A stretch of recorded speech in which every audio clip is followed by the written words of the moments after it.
it would actually keep missing and it would actually stay between the middle there. Welcome back folks, and today we're going to be discussing the Whyte E-Lite 140 works. This is just a small video. My bike has currently just done 400 miles or thereabouts. So let's have a look at some of the problems I've had, and I think I've had it around about 6 weeks now, give or take. And this is the second one because the first one was damaged when it came from wheelbase. But this particular model was ordered directly from Whytes themselves. So let's have a look. So one of the very first problems I had with this model was the gears. There was a problem with it. So when you actually select fourth gear, what had happened is you can't select fourth gear. And this was caused because the manufacturer had completely cocked up the cogs. They'd actually manufactured the cogs so close together at that point that it would hold that gear and wouldn't jump up to fourth. So now we're going to select fourth gear. And originally it wouldn't bite. It would actually keep missing and it would actually stay between the middle there. Now there is an adjustment on this itself. Also there is actually an adjustment up here as well, which you can do on an app. The other problem is on the rear of the cog. Now where those little rivets are, they hadn't riveted them in properly, so it was really bad manufactured. Heaven knows how they got away with it, but I'm guessing there's going to be quite a few bikes out there that have got this SRAM gear on the back which is faulty. Let's see how many warranty claims come in for this, because we found it and this was on a brand new bike. But it's something to look out for. So if you come across a problem as it is there now, it would actually go between the two and you can't do anything about it. Right, another problem that I have actually found is this controller. I'm not liking the way this controls. It's what I call not brilliant. It doesn't do the walk mode very well, and also it looks as though it's lifted. Now whether it's come away here or not, I don't know. It just looks a little bit iffy. Now this may be a standard thing with the Bosch controller, I don't know, but I don't remember it being up like this. I thought it was more flatter.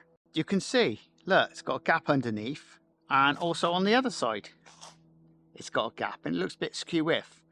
Now whether it's just that's the way they go after time.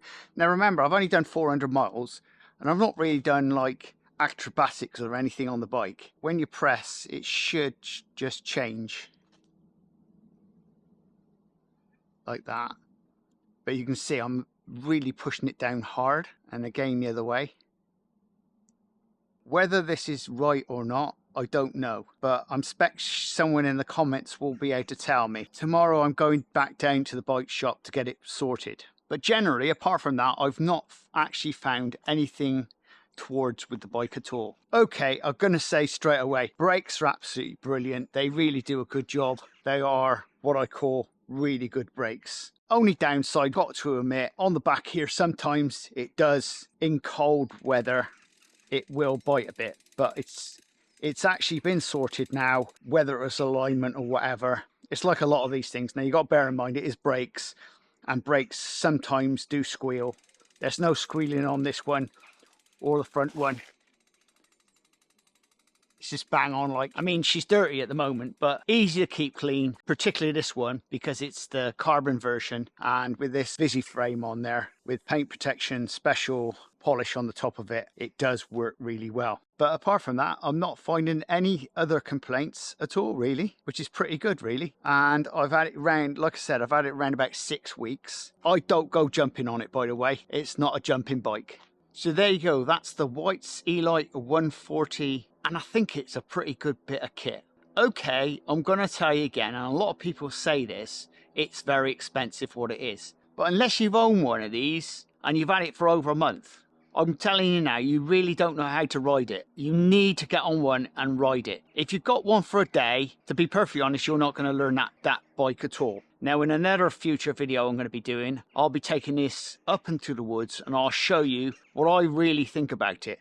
But at the moment, as this is, like I said, this has just covered its first 400 miles. And apparently a friend of mine said, you may be the only one in the country that has hit this particular model 400 miles. Now, if that's the only small complaints I've had with it, It's not bad. One other thing we'll look at whilst I'm talking about it, let's have a look at the tyres. Remember, I've been using this mainly for cross country, and let's say I have done a little bit of road work on it, but a very small amount. But most of this is gravel, canal banks, and we do have a wood by us. And obviously I go out on club events, which basically we're going around the woods, and there's a little bit of hairiness in there, but apart from that, there's a few of us who do it, and it seems to be the right thing. But so let's have a look at how the tires are wearing. This is an interesting one. So this is the back one. So how are we looking? You can see it's starting to wear, isn't it? There are maybe some patches on this one which hard braking on tarmac and you're going to kill them, and believe me, there is bound to be. But those, that's not too bad. I mean, for cornering, it's here.